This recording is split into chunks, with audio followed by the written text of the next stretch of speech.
So, Leo, we've entered into this exploration into yet another immutable operating system. It's a bit of a thing to get your head wrapped around, no? I've heard this immutability word a bunch of times, but when different people say it, they mean different things. Right. And that's what makes it hard. What I don't even know what it means. I think I know what it means. I think we're going to talk about what we know what it means. We'll learn more. We're by no means experts, but there's parts of your operating system that even if you faff with them, when you go to reboot or whatever, it'll just go back to the way it was. Or also when you do updates, they'll get basically sideloaded and then you'll boot into that later on. So there's a couple of different schools of thoughts. In another way, it's also considered to be like a version control system. You know, essentially you can pick the path, the breadcrumbs. You can follow the breadcrumbs back to where you were. I'd been following Vanilla OS with a whole lot of interest because I like the idea of, as we talked about on the Debian episode, I like the idea of having kind of a distro box style situation where I can pull software from absolutely anywhere, regardless of the base that I'm on. And that is really enticing to me. In some Linux distros, I don't like to feel trapped. And most of the Ubuntus have gotten away with this by having PPAs, and those got really popular, so you can get some software, but you're still, you would still have the AUR folks saying, you can't get this software though. And, but distro boxes kind of close the gap on a lot of that. But the other thing about Vanilla OS is that it does this AB style of immutability. Here's how I think it works, and the way that I've explained it, probably wrongly, privately, is it works a lot like the phone operating systems. Oh, for sure. Where you download the whole thing. So during an update, you download all of it, and that is just the new system. You splat that where you would boot into the system, and the other one goes on the back burner just in case something goes wrong, and you try to boot. You boot into the new one, and if that works, cool. Now you have a backup just in case. But if it does not work, the one that was replaced gets put back, and then you boot back in. And likely you'll try again. You'll do some cleanup operation, figure out why it went wrong. But then you'll eventually try it again because you got to be on the latest and greatest eventually. And it could be an update that happens on the upstream system. You know, they may have said we made a whoopsie, and issue another update, and then you try that one and it works, right? So that could be another alternative. Yeah, so basically your root and /USR, those things are read-only. And so those are the things that, where all the updates gets, splatted out to. Your stuff is changeable, and it is read-write because it's yours, and the system things are read-only. That's the takeaway. I kind of ran into this situation on a Mac because apparently Mac OS does it very, very similarly to this. And I found out that this is the way that things were because when you're on a Mac and you're in the terminal and you want to make a change to a text file, my go-to is Nano. So I type in Nano. But on a Mac, it doesn't open Nano. Nano is linked to Pico or Pico. Right. I guess Pico is the correct pronunciation. Yes, Pine, whatever, right? That's where it started. Yeah, and it goes to Pico. And that really rubs me the wrong way because Apple hasn't done anything to enable Control S, which is a very common save key combination. Right. And Nano didn't have it forever either. No, it's like Control O, right? Right. But eventually, I think new versions of Nano all support Control S to do the same thing as Control O. Control O, that's like across the keyboard. Right. And a lot of times that's open and it just makes my brain go weird. But I go through the process of in Homebrew, which is a lot like the AUR for Mac, and you can do it on Linux too. I downloaded Nano, I got it popped in where I wanted it to go, and then I tried making Nano the new Nano on Mac OS. But apparently, you can't do that because Pico and the link to Pico is part of the immutable part of the system. So you can't make that change. And well, okay, I say that. You can make that change, but you have to make immutable system level changes that will get wiped out the next time you run an update. Right. So it's just a never-ending cat and mouse game of, oh, did we update? Oh, I got to go fix my Nano again. And so I gave up. I wasn't gonna do that. I suppose though, because I've seen a whole lot of conversation about it, that you aren't that locked into it with rpm-ostree in Fedora on Silverblue style systems. Yeah, thankfully you're not, right? So rpm-ostree lets you layer things, and then that becomes your new snapshot, if you will. You can install things with RPM. You can remove things too with rpm-ostree. So like if for some reason you did not like the Firefox that came... I'm picking on this one for a reason. If you didn't like the Firefox that came with your, Fedora Silverblue, you can get rid of it. Now that becomes your new base layer. Basically everything minus Firefox. Or if you really got to have the fish shell or ZSH, for your shell, right, you have to layer those things on top of your base image, and that becomes your new base. And so for a tinkerer, this style of immutability is head and shoulders above the macOS style of immutability, because you can still go in and make changes that are persistent, right? And you're not locked into, well, this is what Apple says, so this is how you're going to do it, right? Obviously, the preferred method to add applications, especially, specifically, GUI applications, is going to be using a Flatpak, right? That's the one they promote the most, and it just kind of, that's the method they give you. Layering is like a little further down if you absolutely have to and can't get it another way. Layering would be something you could do, and like I think if I'm remembering the list well, app image is probably like the last thing. If you can't find it one of the other two ways, then you're going to install it with like an app image or something. So Thunderbird was a early app that I added in, and when I found it in the GNOME Software Center, I found it. It was defaulting to installing it from Fedora, which I would assume. Well, so you got to remember, Fedora has their own flat. Oh, so it would have been a Flatpak too. Probably. Yeah, no, because it seems very likely that it was. I swapped that to FlatHub real fast because I knew they had the 115 Supernova, which is something that we didn't cover on the show, but I'm very excited about. I'm super, super stoked about Supernova on Thunderbird. You maybe we'll re-app focus it or something like that, but app focus has changed a little bit for a little while. Yeah, stay tuned. Absolutely. Lots of apps, just not like before. So yeah, no, it probably was, and if you have both repositories, installed or whatever, available, I think you can flip between them. I don't know. I don't use GNOME software very much, but I think you can specify where you're pulling that from.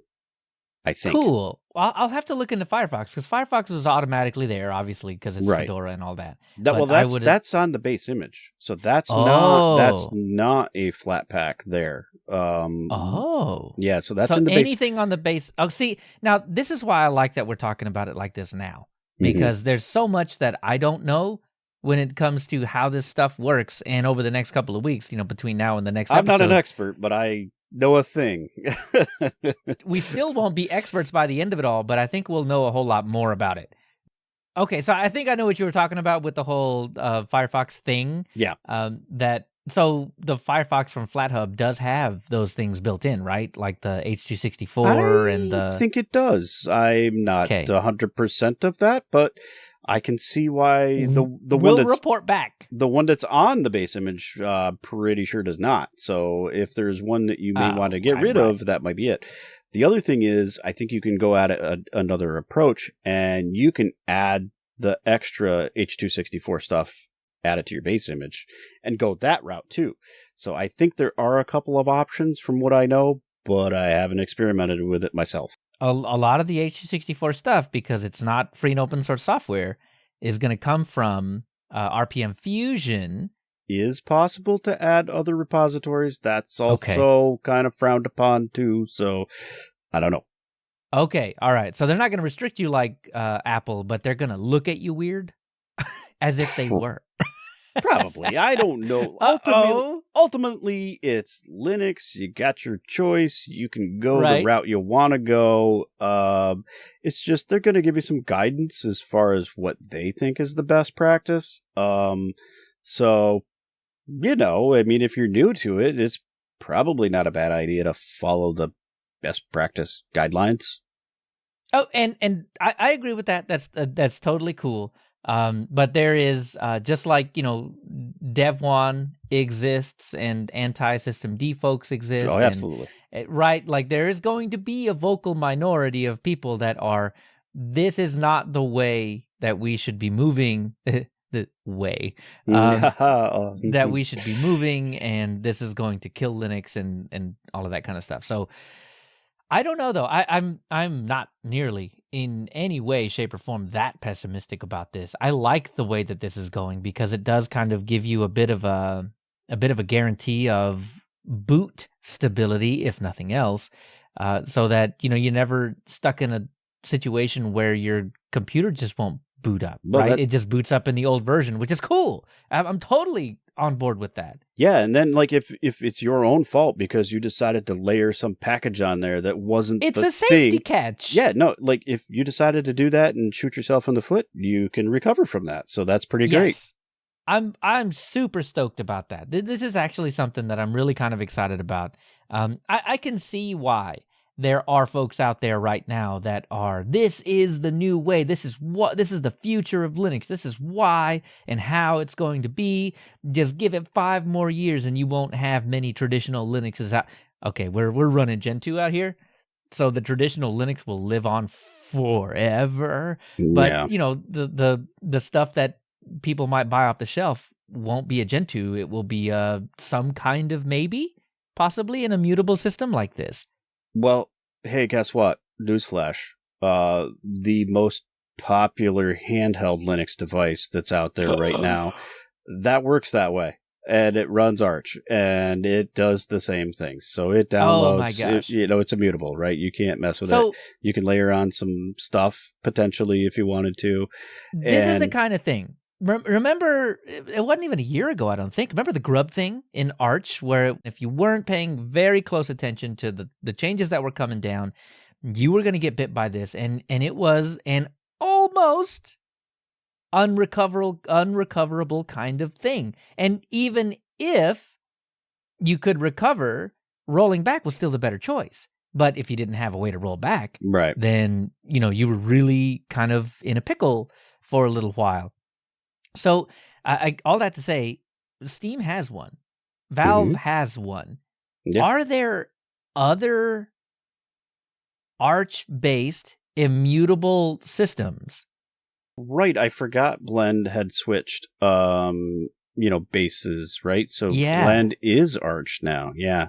Yeah, so there is another option. And I think that is the kind of thing that I would need to feel comfortable running an Arch. Like truly and every day and, really running an Arch for good.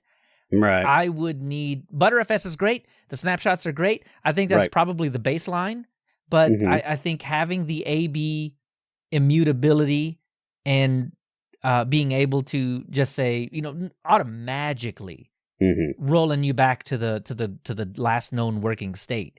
That is probably the last thing I would need to say, yeah, you know what? Okay, every day it's totally fine. I can totally do something like that. And then being a curmudgeon like I am, I'd probably just slap cinnamon back on it too. It's something we talked about when we did Garuda, right? Because Garuda comes out of the gate with Btrfs, and it does those snapshot things, and you're able to select those and that's huge, man. On boot. It is huge. And because it doesn't matter which system you're running, they all eventually have some potential for problems. And especially if you're mucking around with things. Like, I mean, if you're adding and removing and doing this, that, the other thing, beyond just updating, any one of those could mess things up. So being able to recover, there are a lot of ways to recover. You don't have to do the snapshot thing necessarily just to recover, right?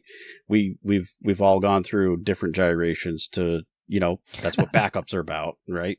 There's different ways to get back to square one, but some of it is about how long and what the time to recover is, more than just the ability to recover. Because it's why I really appreciated TG Tech and his time shift, and then Linux Mint eventually took that over. Right. And it's why I love that so much.